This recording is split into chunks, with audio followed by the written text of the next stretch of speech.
और यहाँ दे रहे हैं आपको बड़ी खबर। सीईटी एग्जाम के हवाले से ही एडमिट कार्ड के मुद्दे पर हाईकोर्ट में सुनवाई जारी है। दोनों पक्षों ने अभी तक मामले पर अपने अपने तर्क रखे हैं। अब लंच के बाद दोबारा हाईकोर्ट में सुनवाई शुरू हुई है। कुछ ही देर में एडमिट कार्ड को लेकर हाईकोर्ट का अहम फैसला सामने आ सकता है। हमारी टीम की नजरें बनी हुई है हाईकोर्ट के इस महत्वपूर्ण फैसले पर।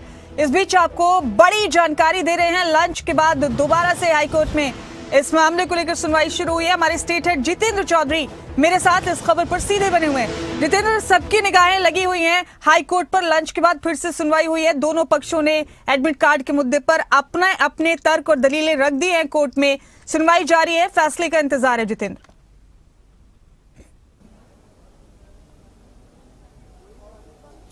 बिल्कुल फैसले का इंतजार है और इस फैसले के जैसे ही वो फैसला आएगा सीधे उस फैसले को उन अभ्यर्थियों तक हम पहुंचाने का काम करेंगे खबरें अभी तक के माध्यम से कि आखिर वो फैसला क्या आया है। क्योंकि एडमिट कार्ड को लेकर के बहुत से अभ्यर्थियों के मन में ये संशय है कि आखिर उनका एडमिट कार्ड क्यों डाउनलोड नहीं हो रहा है।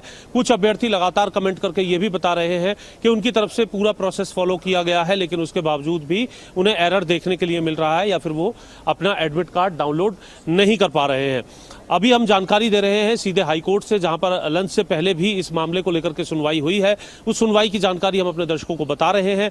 जैसा कि हमारे कुछ दर्शक कह भी रहे थे, अभ्यर्थी कह भी रहे थे कि उनकी तरफ से पूरा जो फॉर्म है उसे फिलअप किया गया है, लेकिन एडमिट कार्ड डाउनलोड नहीं हो रहा है। यही तर्क हाईकोर्ट के अंदर भी दिया गया है, जिसमें बताया गया कि जो फॉर्म है वो पूरे तरीके से फिलअप किया गया है, लेकिन एडमिट कार्ड जो है वो नहीं दिए जा रहे हैं। जिस पर ये जानकारी जो है वो सरकार के पक्ष की तरफ से सामने निकल करके आई है कि जो पूरा प्रोसेस है उसे फॉलो नहीं किया गया है।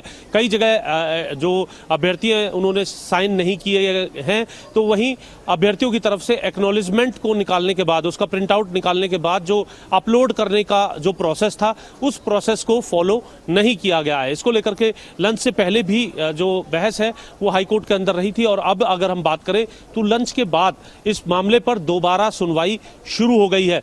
अब से कुछ ही देर बाद इसको लेकर के हाईकोर्ट का जो अहम फैसला है, खासतौर से उन अभ्यर्थियों के लिए जिनको अभी तक अपना एडमिट कार्ड नहीं मिला है, इसको लेकर के एक अहम फैसला जो है वो देखने के लिए मिल सकता है। हालांकि सरकार पक्ष का ये कहना है कि जो प्रोसेस है, पूरा प्रोसेस जो है वो फॉलो नहीं किया गया है। तो वहीं अभ्यर्थी पक्ष की तरफ से जो दलील है वो ये रखी गई है कि अगर एडमिट कार्ड पूरे तरीके से जो है माफी चाहेंगे, जो फॉर्म है वो पूरे तरीके से अगर फिलअप कर दिया गया है तो उसके बाद उसे प्रोसेस में ना उलझाया जाए, यानी एक्नॉलेजमेंट अगर निकल गई है तो ऐसी स्थिति में उसे अपलोड अगर किसी अभ्यर्थी की तरफ से नहीं किया गया है, पूरी जानकारी पूरा डाटा अगर दे दिया गया है तो उसे मौका दिया जाए। इसको लेकर के अब कुछ ही देर में ये कह सकते हैं हम कि हाईकोर्ट के से एक अहम फैसला जो है वो निकल करके आएगा, जिसका इंतजार उन सभी अभ्यर्थियों को है, हमें भी है। और जैसे ही ये जानकारी सामने निकल करके हाईकोर्ट की तरफ से आती है, क्या निर्देश दिए जाते हैं ये देखना होगा और उन निर्देशों के बाद वो अभ्यर्थी अपना आगे का किस प्रकार का उनका जो रुख है वो रहने वाला है, वो इस हाईकोर्ट के निर्णय के बाद काफी महत्वपूर्ण रहने वाला है। जाहिर सी बात है जितेंद्र, हाईकोर्ट के फैसले पर अब सब कुछ आधारित है। उसके बाद किसका क्या स्टैंड होगा वो देखने वाली बात होगी। अब फैसले का इंतजार है। जितेंद्र, हमें आपकी तरफ से इंतजार रहेगा कि क्या फैसला आता है, ताकि हम जल्द से जल्द अपने दर्शकों तक ये पहुंचा सके कि आखिरकार हाईकोर्ट ने इस मामले पर क्या रुख अपनाया है। बहुत शुक्रिया आपका जितेंद्र।